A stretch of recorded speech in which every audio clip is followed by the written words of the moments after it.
പിണറായി വിജയൻ്റെ വീടിന് മുന്നിൽ ഇ.ഡി. എത്തിയത് വില്ലേജ് ഓഫീസറെയും കൂട്ടി ഫോട്ടോയും എടുത്തു. പ്രതിപക്ഷ നേതാവ് പിണറായി വിജയൻ്റെ പിണറായിയിലെ വീട്ടിൽ എൻഫോഴ്സ്മെന്റ് ഡയറക്ടറേറ്റ് സംഘം എത്തി.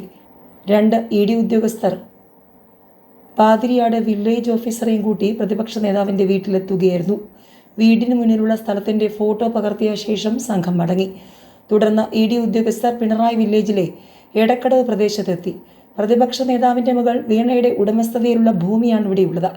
വില്ലേജ് ഓഫീസർ കാണിച്ചു കൊടുത്ത ഈ സ്ഥലത്തിൻ്റെയും ഫോട്ടോകൾ പകർത്തിയ ശേഷമാണ് സംഘം മടങ്ങിയത്. എന്തിനാണ് പരിശോധന നടത്തിയതെന്ന് സംബന്ധിച്ച് ഔദ്യോഗിക വിശദീകരണം ലഭ്യമായിട്ടില്ല.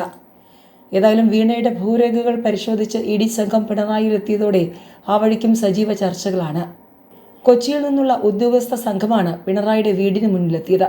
മകൾ ടി വീണയുടെ പേരിലുള്ള ഭൂമിയുടെ ആധാരവുമായി ഇ.ഡി. സംഘം പിണറായി വില്ലേജ് ഓഫീസിലെത്തി. നികുതി രസീത് ഉൾപ്പെടെ കൈപ്പറ്റി.